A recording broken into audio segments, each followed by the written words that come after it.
हम सबको spy movies जासूसी फिल्में बहुत पसंद है ना? तेज रफ्तार गाड़ियां, स्मार्ट हीरो और आखिर में देश की जीत। लेकिन सोचिए, अगर एक ऐसी सच्ची कहानी हो जो किसी भी ब्लॉकबस्टर फिल्म से ज्यादा ड्रामेटिक और दिल दहला देने वाली हो। आज हम एक ऐसी ही कहानी की परतों को खोलने जा रहे हैं। तो चलिए फर्क को समझते हैं।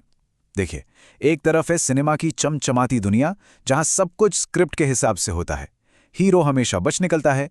और दूसरी तरफ है एक असली जासूस की बेरहम हकीकत, जहां एक छोटी सी चूक का मतलब मौत होता है और अंत अक्सर गुमनामी के अंधेरे में होता है। और यही इसी असली दुनिया में हम मिलते हैं हमारे नायक रविंद्र कौशिक से। ये एक ऐसा नाम है जिसे शायद ज्यादा लोग नहीं जानते होंगे, लेकिन उनकी जिंदगी ने न जाने कितनी फिल्मी कहानियों को जन्म दिया। और विडंबना देखिए, जब उन्हें सबसे ज्यादा जरूरत थी तो उनकी अपनी कहानी बचाने के लिए कोई नहीं था। तो ये कहानी किसी जोरदार एक्शन सीन से शुरू नहीं होती। नहीं, ये शुरू होती है 1973 में राजस्थान के श्री गंगानगर में एक थिएटर के मंच पर।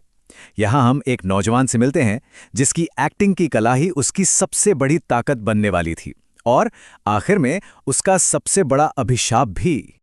तो सवाल यह है कि एक थिएटर आर्टिस्ट एक खुफिया एजेंट कैसे बना? हुआ यूं कि दर्शकों में बैठे रॉक के कुछ अधिकारियों ने उसके अभिनय में सिर्फ टैलेंट नहीं देखा, उन्होंने एक ऐसे शख्स की काबिलियत देखी जो कोई भी किरदार ओढ़ सकता था। एक ऐसा इंसान जो भीड़ में पूरी तरह गायब हो सकता था। और फिर अगले 2 साल वो उसके पूरी तरह बदल जाने के साल थे। रविंद्र कौशिक को धीरे धीरे मिटा दिया गया, सरकारी रिकॉर्ड से उसका नाम हट गया और उसकी जगह एक नई पहचान ने जन्म लिया, एक ऐसा नकाब जिसे उसे अपनी बाकी की जिंदगी के लिए पहनना था।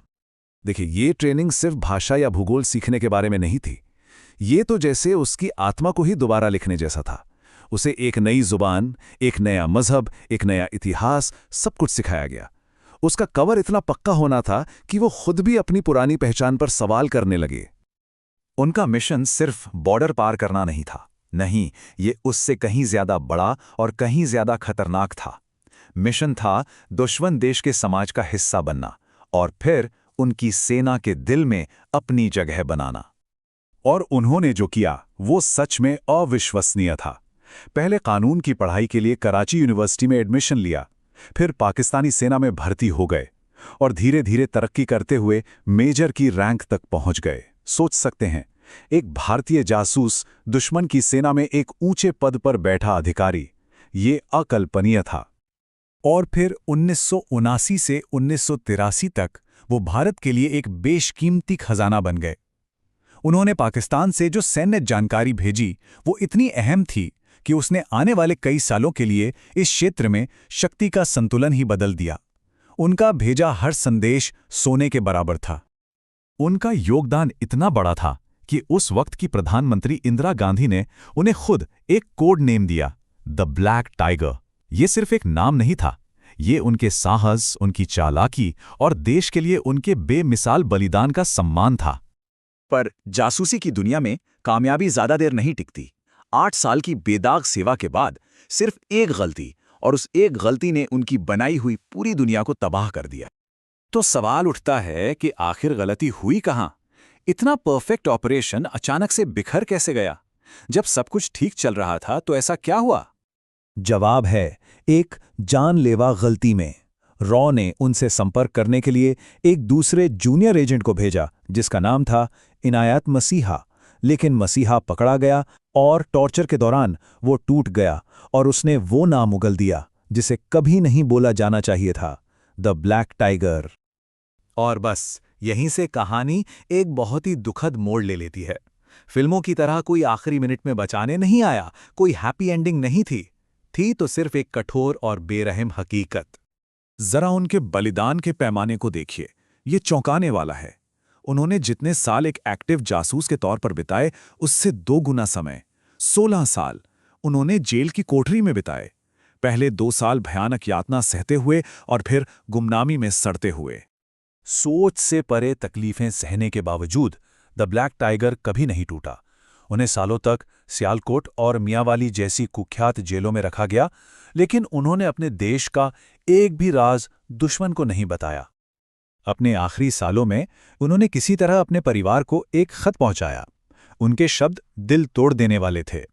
उन्होंने पूछा, क्या भारत जैसे बड़े राष्ट्र के लिए अपनी जान कुर्बान करने वाले को यही इनाम मिलता है? ये एक ऐसा सवाल है जो आज भी गूंजता है।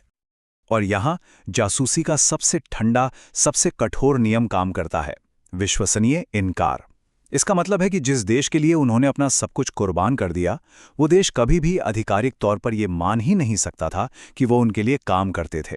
उन्हें पूरी तरह से अकेला छोड़ दिया गया था। उनका अंत किसी हीरो की तरह नहीं हुआ। नवंबर 2001 में टीबी और दिल की बीमारी से उनकी मौत हो गई और उन्हें पाकिस्तान की एक जेल के पीछे एक गुमनाम कब्र में दफना दिया गया। कोई सम्मान नहीं, कोई झंडा नहीं, सिर्फ खामोशी। इसीलिए जब हम पर्दे पर फिल्मी जासूसों के लिए तालियां बजाते हैं तो हमें याद रखना चाहिए कि इन कहानियों की कीमत असली इंसानों ने चुकाई है। हमें रविंद्र कौशिक को याद रखना चाहिए। और ये हमें एक आखिरी सवाल के साथ छोड़ जाता है। अगली बार जब हम कोई जासूसी फिल्म देखेंगे तो क्या हम उन असली हीरोज को याद करेंगे जो कभी घर लौटकर नहीं आए? वो लोग जिनकी कहानियां कभी नहीं कही गईं और जिनके बलिदान गुमनामी में खो गए।